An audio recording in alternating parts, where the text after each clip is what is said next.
Жусан шөбін тамырымен үзуге болмайды, тек түбінен кесіп алған жөн. Қысы жазы иісін жоғалтпайды. Жусан шөбі қазақ халқымен тікелей байланысты. Оның тамырын жерден жұлу өте қиын әрі тамыры көп болып жайылады. Жусанның малға да, жанға да пайдасы мол. Кезінде жусан шөбі биік болып өскен, кейін жауынның жоқтығынан, қоршаған ортаның ластануының салдарынан жусан шөбі де аласа болып шөгіп барады. Сол сияқты біздің де рухани деңгейіміз төмендеп, майдаланып, шөгіп әлсіреп барамыз. Жусан шөбін уақыт келе дүние жүзі пайдаланатын болады. Жусан қан тамырлары кеселінен тазартады. Жусан шөбін көп иіскесе, жүрекке пайдасы мол. Асқазан жұмыс істеуін жақсартады әрі іштегі құрттарды тазартатын қасиеті бар. Тарихта Қыпшақ Сарыханұлы Артық Батыр кезінде 45 мың сарбазбен Грузияға барып көмек берген. Грузия патшасы Дәуіт Қыпшақ Сарыханнан көмек сұраған. Сонда осы Артық Батырды 45 мың сарбазмен қосып жіберген.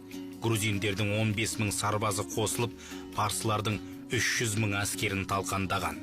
Дәуіт патша қазақ жерінен барған сарбаздарға шырайлы жерін беріп, бар жағдайын жасаған. Сөйтіп олар елге қайтпай, сол жақта қалып қойған. Сарыхан баласын қайтара алмай басы қатыпты. Сонда бір сәуегей оларға бір дорба жусан жібер деп айтқан екен. 8 жыл бойы елге қайтпаған қыпшақтар хабарша келген бір дорба жусанды иіскегенде, бір күнде жиналып көшкен екен. Міне сондықтан жусанды киелі санаймыз. Қазақ жусан шөбімен тығыз байланысты. Жусан шөбіне жуынып, бойдағы сасық иістен тазаруға да болады. Жаратқан ие Тәңірім жарылқап, шипасын берсін баршамызға. Осыдан 6 жыл бұрын Америка ғалымдары ғылыми тілде Артемизия annua деп аталатын өсімдіктің қатерлі ісікті емдеуге қабілетті екенін анықтап, әлемге жар салды. Бұл өзіміздің кәдімгі жусан болып шықты. Дал өсімдігі 16 сағаттың ішінде өкпе рак жасушаларының 98%-ын бірден жойып жіберетін қасиетке ие болған. Қазақ үшін қашанда қастерлі саналған жусанның елімізде 81 түрі кездеседі екен. Соның 17-сі сирек түрге жатады. Ауызекі тілде ақ жусан, арам жусан, ащы жусан, боз жусан, кермек жусан деп атап жататын халқымыз бұл өсімдіктің жұпар иісі жанымызды жадыратып қана қоймай, өзінің қасиетімен де талай дертке дауа екенін ежелден білген.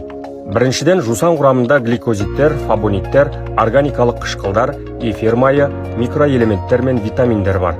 Сондықтан оның емдік қасиеттері әртүрлі ауруларда, асқазан ішек жолдары, гастрит, тері жараларында кеңінен пайдаланылады. Қан кеткен кезде жусан жапырағын таңу арқылы қанды тоқтатуға болады. Үшінші, бір кездері еліміздің орталық аймағында өсетін тықыр жусаннан қатерлі ісік ауруына қарсы қолданылатын арглобин, ал дермене жусанынан ішек құртын түсіруге арналған сантонин дәрілері өндіріле бастағаны белгілі. Ертеректе Олимпиада ойындарында 100-ден жүйрік шыққан сайыскерлерге сыйлық ретінде жусаннан жасалған сусын ішкізетін рәсім болған екен. Ежелгі римдіктер жусан тұнбасын асқазан ауруларын емдеуге де пайдаланған. Жусан теңіз саяхатшыларын түрлі теңіз ауруларынан сақтайтын қасиетке ие. Ата-бабаларымыз ертеректе құяң ауруымен ауырғандарды жусан тұнбасымен емдеген. Дәрі өндірісінде бұрын осынау қышқылтым өсімдіктің сабағы мен жапырағы безгектен емдеудің өте күшті тәсілі ретінде қолданылып келген. Сондықтан халқымыз жусан гүлдеген кезде дәрілік шөп жасау үшін оны жинап, кептіріп алатын болған. Қазақ жусанның аңқыған жұпар иісінің өзі көптеген ауруға ем болатынын біліп, оның таза ауасымен тыныстаған. Жусан бөлмедегі ауаны тазартып, жүйкені тыныштандыруға септеседі. Тіпті моншаға да жусан сабағын пайдалануға кеңес береді мамандар. Бір ас қасық жусанды бір стақан қайнаған суға бұқтырып, дайындалған тұнба мен ауыз шаюдың да пайдасы мол деседі. Жусан иіссу өндірісінде кеңінен қолданылады. Қытайлықтар болса, аяқ киімдеріне жусанның жапырағын салып жүрсе, тамаққа деген тәбетті арттырады деп есептейді екен. Ал бір нәрсеге қапаланғанда, жусан иіскесеңіз көңіл